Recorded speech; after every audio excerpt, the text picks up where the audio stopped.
And thanks for staying with us on Africa Independent Television, AIT. This is the signature show. I'm Mwabos Njokan. It's my pleasure to welcome you to this Sunday's edition of the program. Now, last week, we began our two-part focus on the attitude of Nigerians as a praying people, as a praying nation, as pilgrims of the two faiths, Christianity and Islam, get involved, a lot of ceremonies, and in most cases, state funds are even invested to sponsor these ceremonies. And as the pilgrims progress, they ask us to pray for the nation, pray for its development, pray for its leadership, pray for its security and its prosperity. Individuals, we're told, institutions and governments are those who ought to work to provide those things for their people. A number of our viewers really asked what I wanted to achieve by last week's edition by raising the issue of a praying nation. And they asked me what I want the people of Nigeria to do if they do not pray. Well, the answer to those questions will come from our second interview this Sunday. And we will be conversing with Professor Reverend Father Cornelius Omonekwa. He's the Executive Secretary of the Nigeria Interreligious Council. Now, in the course of last week, something rather ugly happened within Nigeria's security community. Some soldiers stationed in Taraba State shot and killed 3 of the finest police undercover operatives. President Muhammad Buhari has already stepped into the matter and has ordered an investigation to be set up to look at what happened. Now, while the panel does its work, we can only hope that the whole issue is please a matter of miscommunication. Now, the question raised by the police should be addressed. Where is the millionaire kidnap kingpin who was arrested, handcuffed by the police operatives before the shooting incident? Nigerians resident in Abuja have been speaking to us on this incident.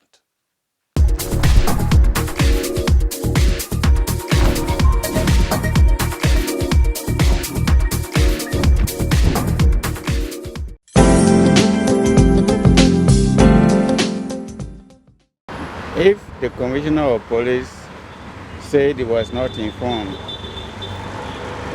then there would have been a breakdown in the structure of communication in the police force. A security issue of that magnitude, kidnapping, should have been brought to the attention of the commissioner of police for directives and possible coordination with other security agencies. So if he was not informed, then it was something was wrong in the communication setup. That means the police people, they are not working in hand with the security people around the state. So they are wrong. They're supposed to alert the state commissioner of police to tell him, see what we are coming to do in this social place or something of that nature. The army should have told the word who alerted them. But obviously would have been from those who were part of the victims. Maybe the victims' people, relations. It might be an individual now. Maybe somebody that is viewing what is going on around the vicinity where he is. He might call a checkpoint or any military person around to tell him, see what is going on around this place. So maybe the people, or maybe people inform this, or there's a misconception that they mistook the police team to be kidnappers, because what I gathered, they were stopping the policemen and they refused to stop. So, and they shot them. But me, I thought the soldiers will have used exercise decorum in their actions, because it's not good for the forces to fight themselves. They are meant to join hands together to fight. The issue being alerted, I think that maybe it's the military operation or maybe the police. I think it's the police.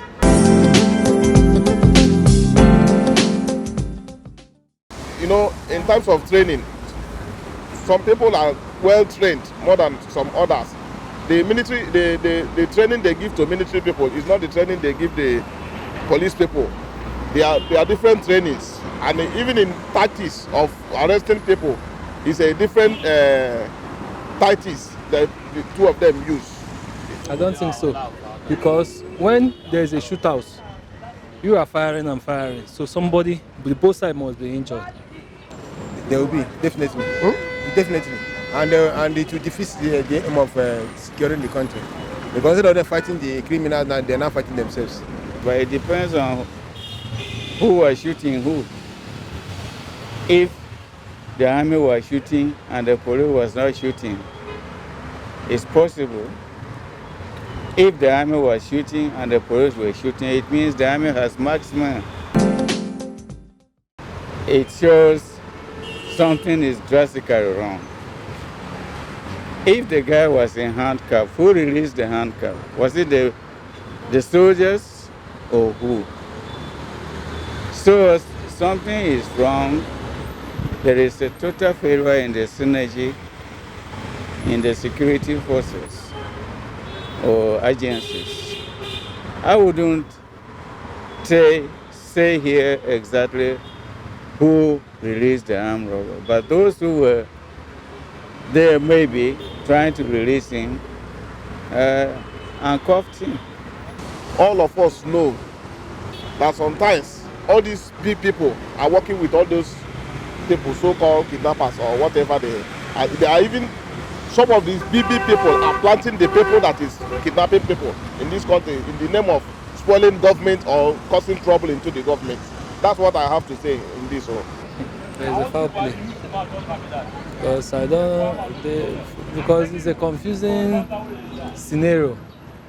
It's a confusing scenario because now there was a shootout and the military killed police, and now the kidnappers escaped.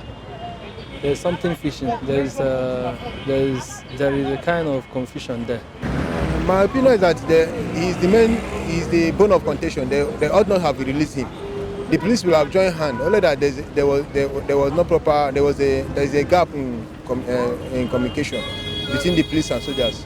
So maybe from the states and the soldiers, and maybe the police from Abuja. Once the army can say the suspect or the casualty, that is the policeman that was shooting, they identify him to be a policeman, they don't supposed to have let the kidnapper to run away or to go away. They don't supposed to have released him. They are supposed to have hold him and take him to the office, so that whenever these people come, they give him to him back.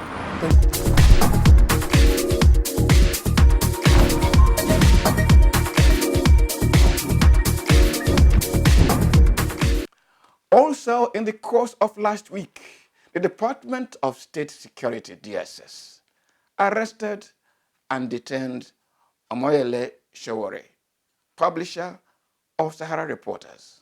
The department obtained a court permission to detain him for 45 days, which can be renewed. Of course, Sowore is contesting his detention in a court of law.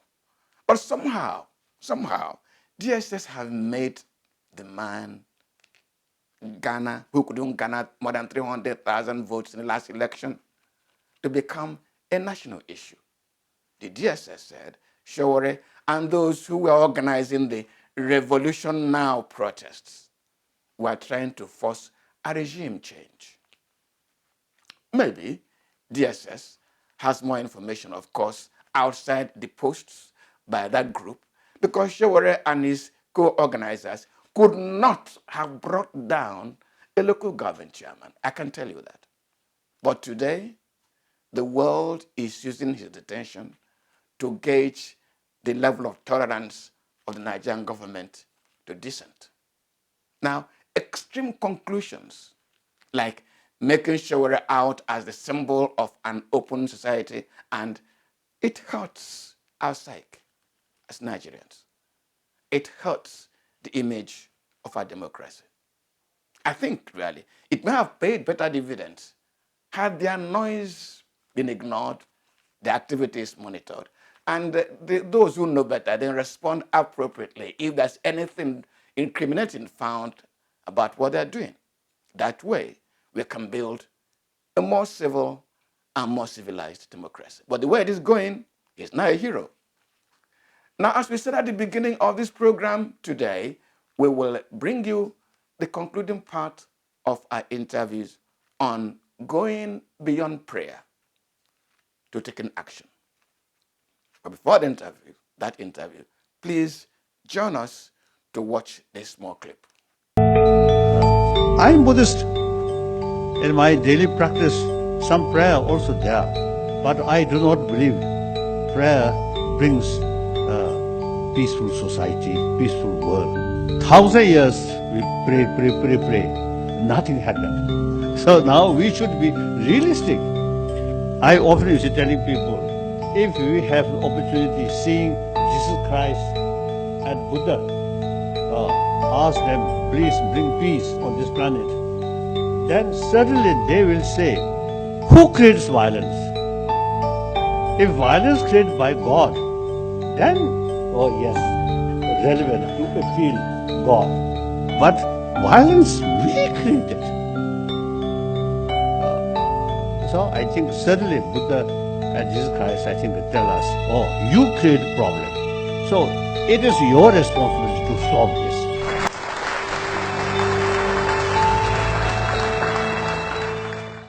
We now bring you that interview, our conversation with the Reverend Father Professor Cornelius Omonokwa. Stay with us and don't forget that Corruption Story comes after the interview. Remain with us, please. Today we raise the question, do prayers change things?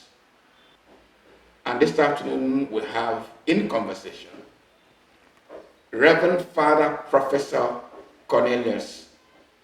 Let me try and get the pronunciation right. Omonokwa. Father, I think I'm correct. Sure. Great. Father, welcome to the conversation. Thank you. I just want to ask you a simple question. Is there anything like destiny? Different people, different theologians have looked at destiny too. Of course, somebody like Martin Luther, who proposed the theory of, that the human nature is corrupted, and that, if you are destined to succeed, you will succeed. If you are destined to fail, you will fail, no matter what you do. But that is not the Catholic view of destiny. So I'll give you the Catholic view of destiny, since I'm a Catholic. Destiny, for example, from the Catholic point of view, is not that you are destined to die or to go to hell and you can't change it, or you are destined to go to heaven and you cannot change it. The church believes that when a child is born, first of all, nobody wrote any letter to God to say, dear God, please, I would like to go to the world, create me. God created us freely, without admixture of error, in his own image and likeness. The Muslims will not like the word image. But we are created for a future. And I want to go back a little bit to science. There's what I call the theater of the labor ward. When a child is being born, if you look at a child very critically, it comes with closed fists. And this could interpret as coming to the world with latent potentialis. That is, the things you would like, you are going to be. God has given you gift, charism. He has created you for something. Now, destiny. I want to look at destiny from the business point of view.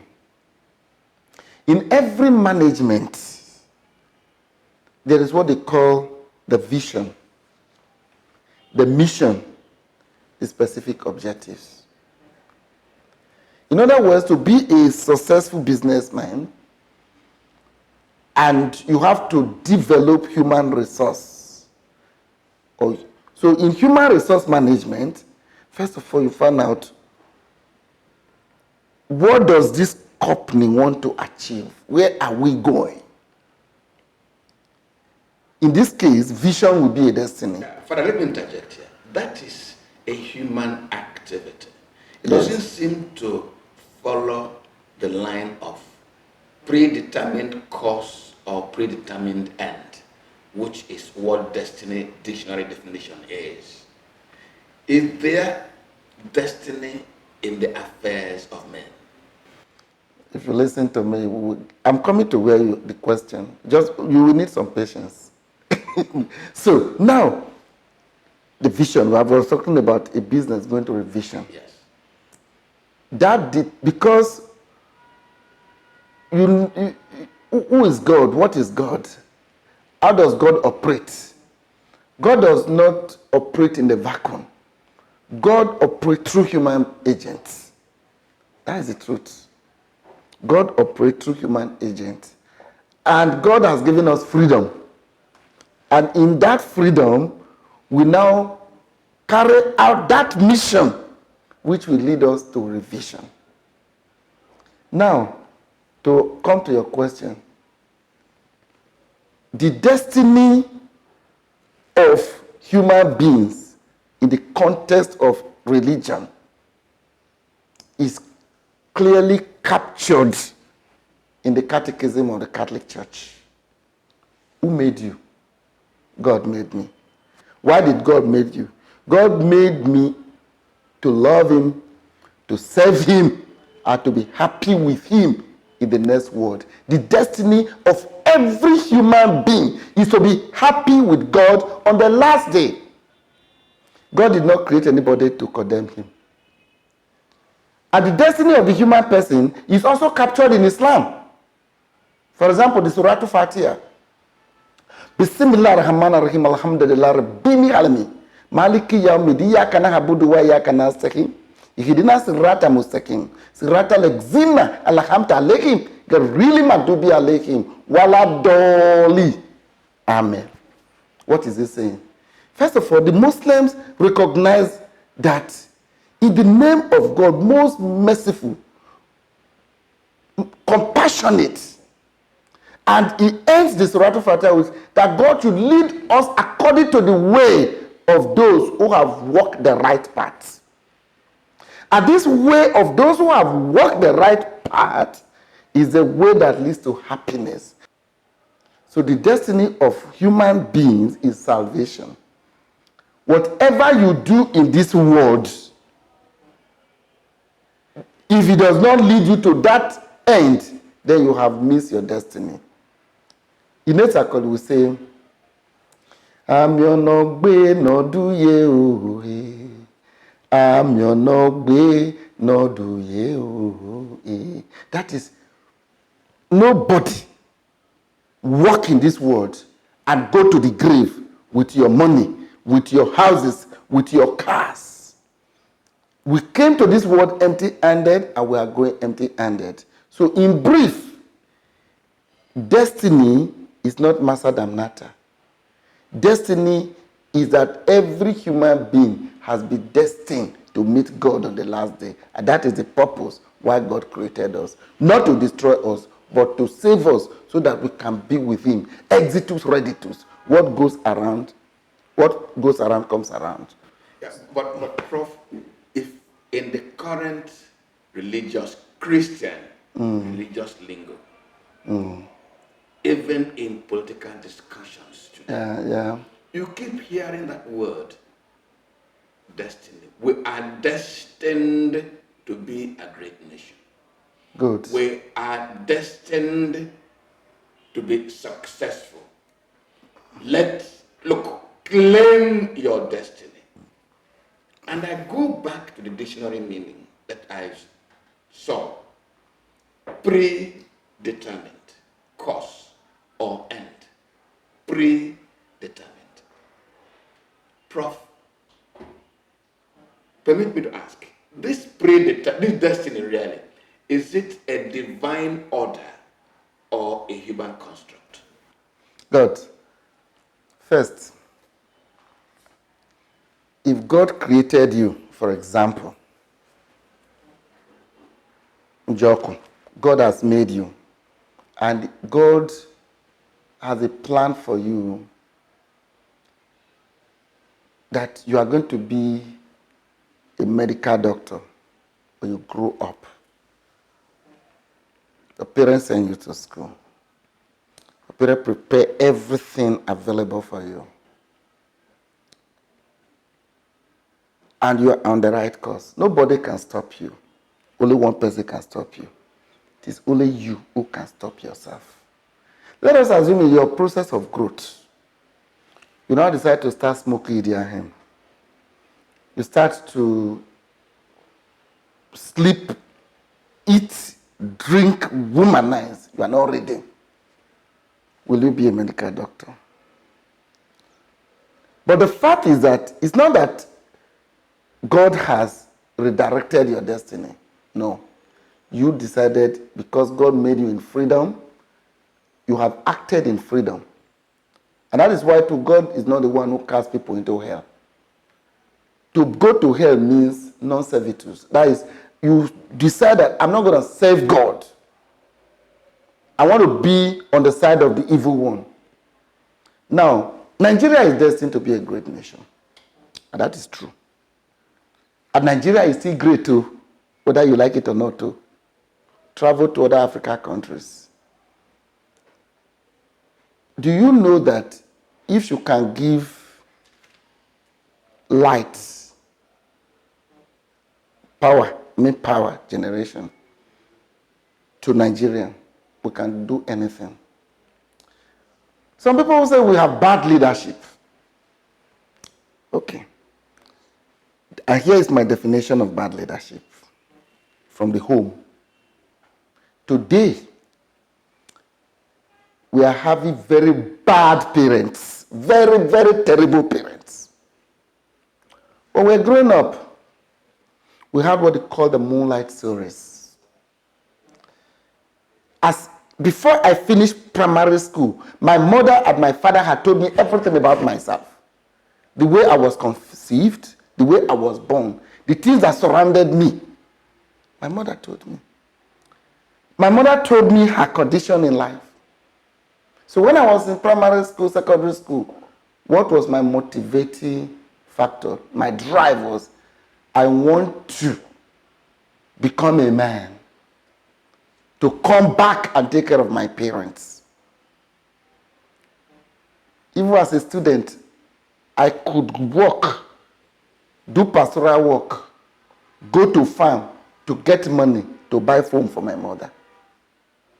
Today we have parents who want to take care of their children from womb to tomb. Parents don't allow their children to be independent anymore. They spoil their children. Ega no le lo mo gbomo tuani. Ubonero more yomo ozo yaimi. Ubonero more yomo ozo yuwena oriti keki yomo wa omode yo. Ega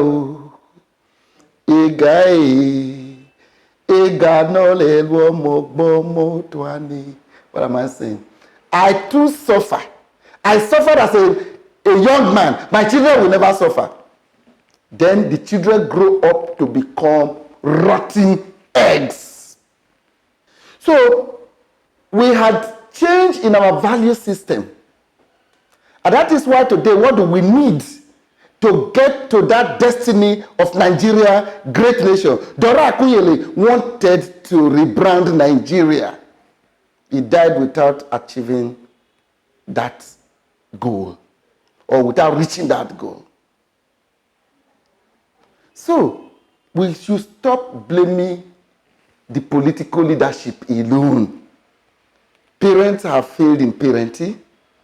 The societies have failed. Even our traditional rulers need some mental re-engineering. Do I know? You know why I say that?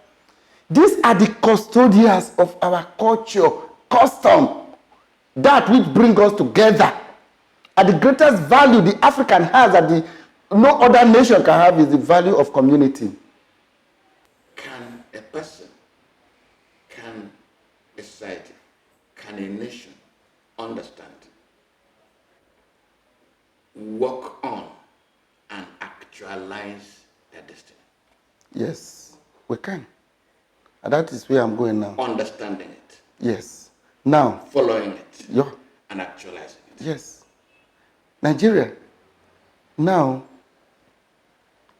Nigeria is beating the drums of war right now. What I would call tribal stigmatization. By the time Nigeria comes to that awareness, that we need to know that money is not everything. That we need to know that we need justice to let peace reign. We need good governance. That you don't need to come to village to have a particular position. By the time Nigeria begin to understand merit, efficiency, that you don't go through the back door to get anything, that you merit something and you get it, then that is a step towards working at our destiny. Now, like I was saying just now, I have not lost hope in Nigeria. I believe we will get there by the grace of God. Prayer don't change God. I was coming there, Prof. But I don't mean now to include this into the question, because that's the crux of the matter. Yes. Our society is facing challenges. Development challenges. Security challenges. Understanding challenges. Health sector challenges. Economy challenges. But Prof, check our churches with all due respect.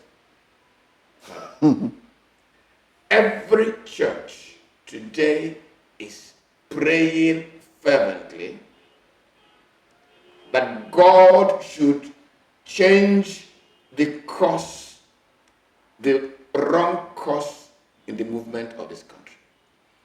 Every church is praying for good leadership. Every church is praying for the fixing of the hospitals and the roads. Every church is praying for electricity to become available. Do prayers change things? So I continue. Prayers don't change the mind of God. What prayers does is to expose us to the will of God. Because the grace of God is already abundant. It's flowing everywhere. Now, the prayer we pray is to help us to understand the will of God. In the first place, I thought you were going to ask me why are there so many churches. It's not, you see, when you see lizards on the wall, you see a lot of lizards on the wall. You can never tell which of them has a stomach ache. The word of God is clear. The Bible is clear. Not everyone who say, Lord, Lord, Lord, is actually my disciple. He said, a time will come on the last day, the day of judgment. You will say, I prophesy in your name. I heal in your name. I do this in your name. And God will tell you, I do not know you. So the point I'm trying to make is that you cannot just be praying, you have to act, you have to walk. Through baptism, you share in the triplex munera. You become a priest, a prophet, and a king. That is, you now have the order of preaching, governance, administration, and care. I'm here in this office, right? Go to all the other offices in the Federal Secretariat and see whether you will see the office that is as beautiful as this. People come here to ask, Father, is this still part of the Federal Secretariat? The government gave me money to renovate this place, and I renovated it. You still see people are working. Somebody had come to say, Father, they only work for government like this. You just, if they give you 10,000 naira, put 9,000 in your pocket, use 1,000 to put carpet on the ground. Somebody said that to me in this office. But that is not the way to go. That's why NIREC, this office, is to show Nigeria the right direction.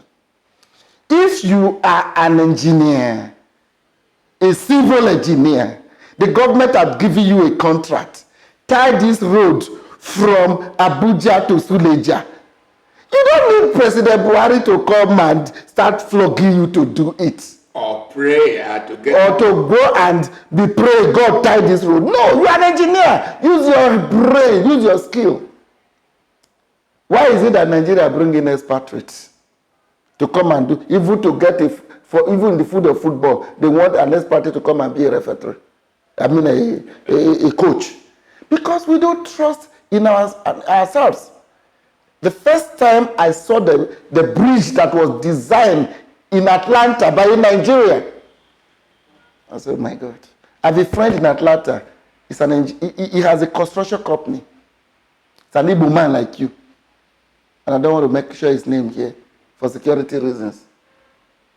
He brought his things to Lagos to come and so that he can come and help our nation. They stole everything. We go outside, you see Nigerians who are brave soldiers. I went to hospital in US only to discover that it was my contemporary in the University of Ibadan, who is the MD of that hospital. He said, Father! I said, boy, what are you doing here?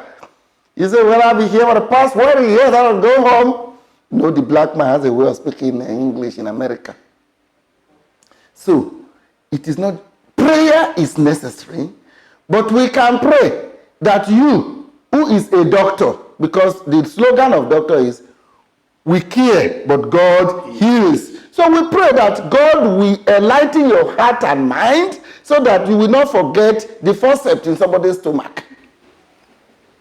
But you cannot come here and be saying, oh, chapo, no. The life is spirit and body, psychosomatic. So prayer and work should go together. I believe that God can effect miracles, but you cannot just, this house is falling, right? You pray, God, let it not fall. It will fall on you and crush you. You have to do something to make sure that it doesn't fall on you.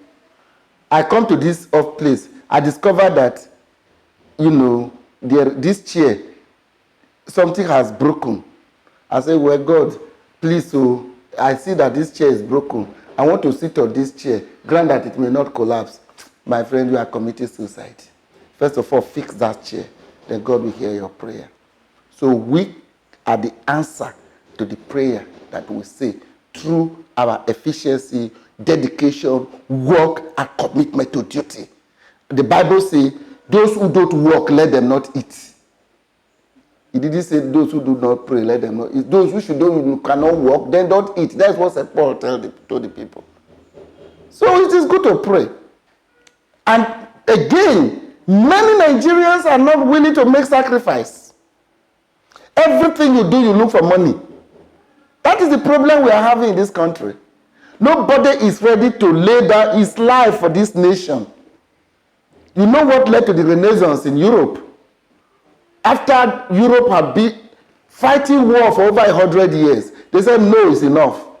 Let's use the resources of these weapons to... So now the scientists stood up to say, yes, I want to be known for manufacturing an aeroplane. I want to be known for being the one who invented this. What does an average Nigerian want to be known for? That you have a house in Dubai, Abi?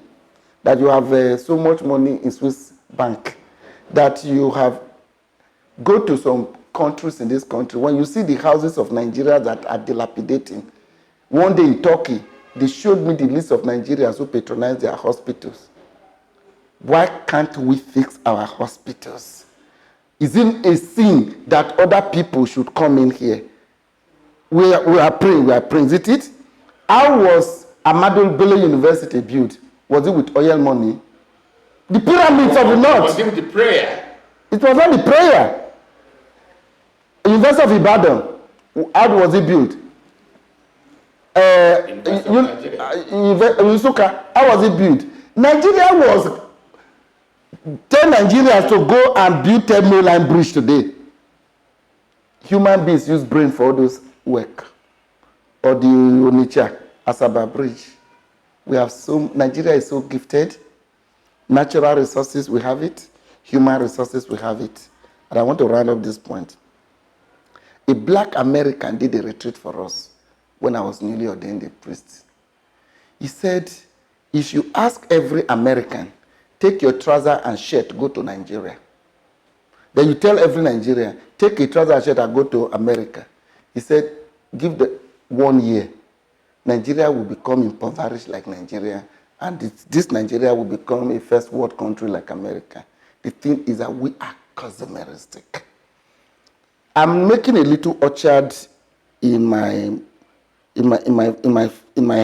mother's house, in my father and mother's house in the village. Little orchard. I told the agriculturists to come and help me plant lemon, orange, avocado pear, and some of this. But you know what happened? I can see cashew growing here. We didn't plant those things. We didn't apply fertilizer. Nigeria has so much travel from here through Benue to Taraba. You see food. We have no reason to be hungry. We have no reason to be hungry, Father. But what I'm saying is, yes, prayer works, but prayer don't work without work. Prayer doesn't work without work. But, Father, I hear something like this. On this altar, we stand in the gap to help the nation realize its destiny. I hear in some churches, claim it by faith because you will succeed. I hear it. I hear it. God has given you your healing today. I hear it. Do they add to nothing? Are they just keeping our hearts at peace? No, it is not what I would call the Freudian part. Is it religion? Is the opium of the people? That the religion is not opium, no. When somebody say, claim it by faith, what I understand the person means is that work out that which, what is faith anyway? Faith, like I will say again, vertical and faith is to believe in what God has promised. God too has faith in us that we can do it. First, if I want to profess first faith in God, I will also profess faith in myself and appreciate the fact that God did not create me a tabula rasa. That God has given me hands to walk. Even today, the disabled people, now you have heard of ability and disability. God has given me hands to work. So I have to work out my faith. For example, I'm a priest today, isn't it? It takes me 6 years primary school, 5 years secondary school, and it takes me another 4 years philosophy, then 3 years theology. Now it has increased to get what I am, nobody did exam for me. I did not get my degrees through the widow or in a lecturer's bedroom. Today I can boast that I can defend every degree that I've acquired from any university. And today, I can discuss anything in any field to the best of my ability. Because the seminary does not just teach you, they train you, they form you. There is difference between wisdom and knowledge. Knowledge is just book acquisition. Wisdom is that which, they say the fear of the Lord is the beginning of wisdom. That you have that fear of God in your heart, and you know that you have a goal, you have a destiny, and your destiny is to be with God on the last day. Then you can now look up. Even if you fall, you can now look up and see, this is heist. My father told me, when you kill an ant, no matter how you kill an ant, whether you with your finger or you squeeze on the ground, there must be a mark. And my father told me also, when you have passed a road, let everyone know, whoever is going to pass that road, that somebody has walked this way before. We are in a world where we have to make competitive marks. We should not just sit down there and be waiting for manna to fall from heaven. It happened before, but it can't happen again. We now produce the manna we eat by ourselves. And we pray that God should give us a hand to be able to let this manna fall on our table. Thank you, Father. I began this conversation by talking about predetermination. Yeah. A cause or an end. I raised the question of whether destiny exists. Yes, we walk destiny. We walk out our destiny. Walk out our destiny. Destiny, yes. I've also asked the question whether we can change our destiny, because the dictionary says it's predetermined. Is it changeable? I've also asked the question about prayer. Can prayer change destiny? Can prayer change God's own determined course for man? Father, I want to cap this conversation with Nigeria is said to be destined to be a great nation. Between all the supplications we make as a people and finding out where our strengths are and applying ourselves, which should we emphasize? Good. As we work out our destiny, we have to do personal and general SWOT analysis. First of all, as we are growing up, ask yourself, what am I good at doing? Where's my strengths? Where's my weakness? What are the opportunities ahead of me? What are the threats that could mine, that could block my destiny? So, one word is relevant to answer your question. Destiny is not static. That's what I'm saying. It's not that there's a thing that go and pick, it's waiting for you, no. Destiny work with time. Time does not change things. It is we who change to meet up with time. And there is what we call motion. We move with time. And I'm sure you know Einstein theory of time. You understand Isaac Newton's theory of motion. When you throw up a stone according to Newton, the velocity has a limit. Then it starts coming down again. You see, brave men, intelligent men, don't believe. You see, destiny, predestination, these are two different things. And as a Catholic, I don't believe in predestination. But I believe that I can work out my destiny. What actually is the meaning of destiny? Destiny is fulfillment, attaining, reaching your vision through mission with your specific objectives. For a nation, how does that apply?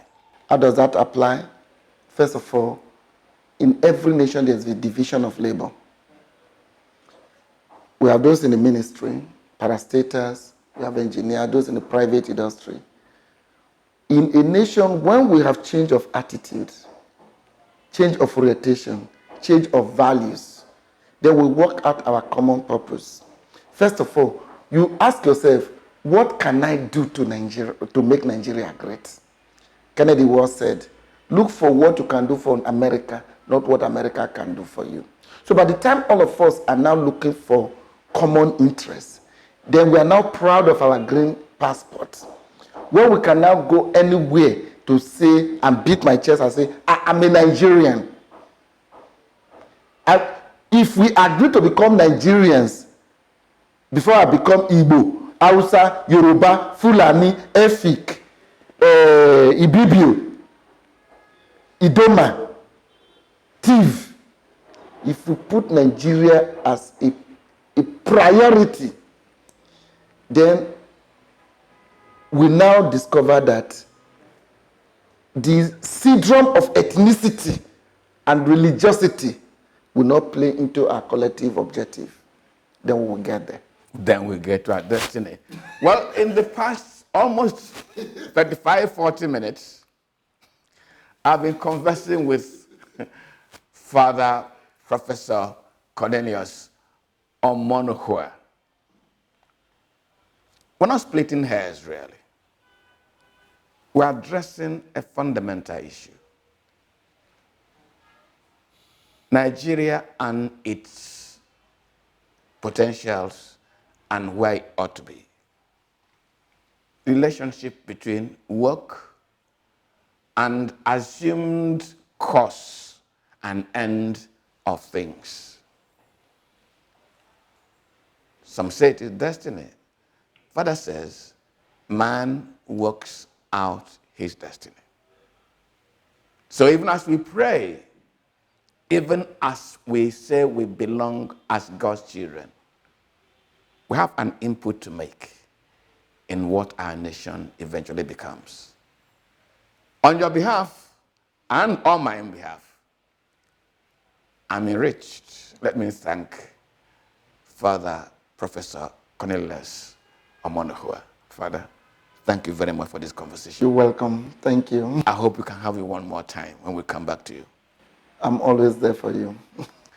So that's our edition for this Sunday. Of course, you know my name never changes. It remains Mwabuze Njoko. Good afternoon.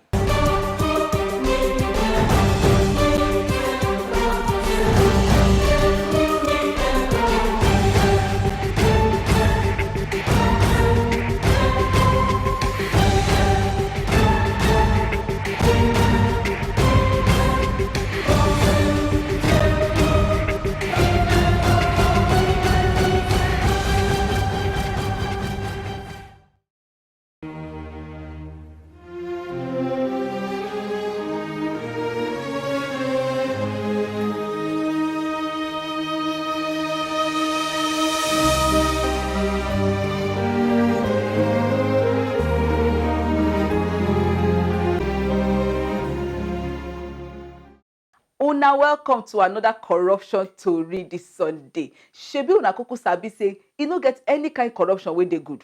Whether na man or woman do am o, whether na yahoo plus or yahoo minus o, pension fraud, or even if na banker wey thief money from bank, all joy for inside corruption and e dey very bad.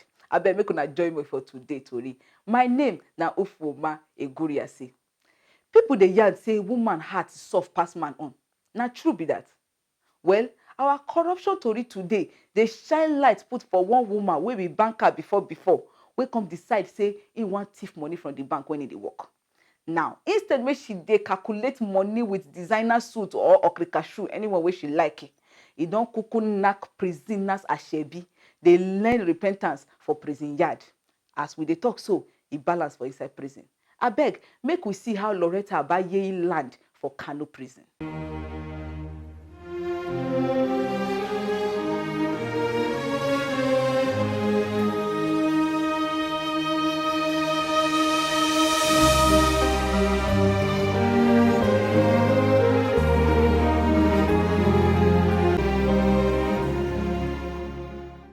For July 14, 2017, Kano State Zonal Office of the Economic and Financial Crimes Commission, EFCC for short, carry Loretta Abaye, wey be banker before for United Bank of Africa, UBA, go Kano State High Court, wey Justice DJ Aboki Bichiamo, with 5-count charge of thief join body. UBA bin petition EFCC on top thief matter for the bank wey reach pass 38.5 million naira. As dem dey investigate go, na im dem find out say Loretta thief 12.8 million naira for inside that money wey loss. EFCC yarn say no be only Loretta thief all the complete money. She join body with Bolanle Ajoke Sogbesan and Adekunle Runshewe, but these two people don gbase run before they fit to catch them. A murder involving in a bank fraud, and that's terrible. That's very, very terrible. I'll feel very, very bad regarding how the children will be seen. Like, it's very, very bad regarding the children, because if a mother that was supposed to take care of the children is now seen as a fraudster, I wonder what will be the fate of the children. That means that we will put money in the bank again now. That's very, very bad. That in that kind of situation, the customers will be very, very afraid to bank with such bank. In fact, they are likely to lose all their customers, because we see bank as a safe house, and a situation whereby a safe house has been leaked, we are no longer safe there. I mean, or what can we do? Mothers, we see them as role models, and when you hear something like that, you'll be imagining as a child that is growing up, what kind of mother is this, or what if it's my mom? You know, the reaction is not going to be. If I receive the information at first, I will not be very happy with it, because it's a role model to many children that are growing up. A bank staff stealing money from the banks. Well, when a bank staff steals money from the bank, then what will the customers should do? You know, that means our monies are not safe again. It's actually disappointing, because that bank is going to have mistrust from its clients. That's one thing that's to say. So that means the money I'm even keeping in the bank is not safe. I can wake up in the morning and think that my 12 million that I've been saving has been taken away. You're going to destabilize me. You're going to spoil all my plans. So it's as if even going to the bank now is risky, saving your money, because it's actually what is trending. People take your money and then you come and they have to compensate you and tell you are sorry. I'm sorry, I kept this money in trust. So they've spoiled the reputation of that company. When they first start the case, Loretta plead say she no dey guilty of these charges. But when EFCC carry 4 witnesses follow body with different evidence documents, 11 exhibits, Loretta sharply change mouth to say actually she thief this money. Lawyer wey dey defend am join beg court say abeg o make dem pity am as they do the sentence. It's actually obvious that she planned to do something like that, so she's dubious, and she's a criminal. Let's call a spade a spade. I would think that she actually knew what she was doing, and she planned it, she executed it. So the woman has a very bad character. But when a mother does that, it passes the wrong message to the children. The woman is a pro. The woman is a pro. For her to deny first and then accept later, maybe her conscience is beating her. But if she has already been caught in the act and she decided to deny it and then later accept it, maybe I believe that the conscience is still working. Actually, for her to believe her conscience is still working. Basically, it's disappointing because she is supposed to be an example to her children. She's supposed to be an example to the society, and people take interest more in what women do than what men do, because they think to see men as people who can make mistakes, take risks, but ladies are expected, or women are expected, to be very careful. So it's going to be disappointing. Justice DJ Aboki sentenced Loretta Baye to 6 months for count 1, 18 months for count 3, 12 months for count 4, and 9 months for prison for count 5. The judge yarn say this one go serve as lesson, say crime no dey pay. Can you marry a woman that is involved in a bank fraud? A woman that is involved. Can you marry a woman that is involved in a bank fraud? Yeah, I'm asking you. I'm asking you too. Well, I can't marry a woman that is involved in no. I can't marry a criminal. Okay, so would you allow your brother to marry such a woman too? Well, if it's choice, I can't go in to what he wants. because he's going to be spending the rest of his life with the woman. So maybe there's something he's seen I'm not seeing. Either before or after. This is what will make the marriage work. Okay, you're guilty. Let me be sincere. You're guilty. It's going to be hard though. Let me be sincere. It's going to be hard because it's going to be risky to me, to my children, and to my family. Because whatever happens to one person affects the other persons. These children are looking up to their parents. So most of them, most children, they learn most of the things by some of the characters being exhibited by the parents. So neither the mother or the father, none of them is good. Most of the times, if you check, the children is always with the mother. The dad in particular may be out for a walk. Most parents, most dads don't stay with their children while they are growing up. And I can use myself as a case study. When we are growing up, my dad was working in Lagos while we are in the east with my mother. So it is the mother that will have more effect on the children. All these sentences wey they give am go run bumper to bumper. As one dey finish, another one go start. This one means say Loretta go knack this prison uniform, balance for prison yard, do gang labour as prison warder dey watch him and him colleagues for prison there for the next 2 years. Then she fit to spend another extra 18 months if e no find that 11 million naira go return and give UBA. Kai, if Loretta don marry, where she go after she comot for prison sef? E don kuku carry disgrace go deliver give her family like birthday gift. We don dey talk am for this program say dirty money dey get taste for mouth when you dey chop am, but when dem catch you disgrace you like Loretta Baye like this, tori go wowo sharp sharp. And I wan bet una say the stress no dey worth am at all. Abeg my people, na clean money sweet to chop pass. Till we waka come again for corruption tori next week. My name na Ufoma Eguriase. Una bye bye yo.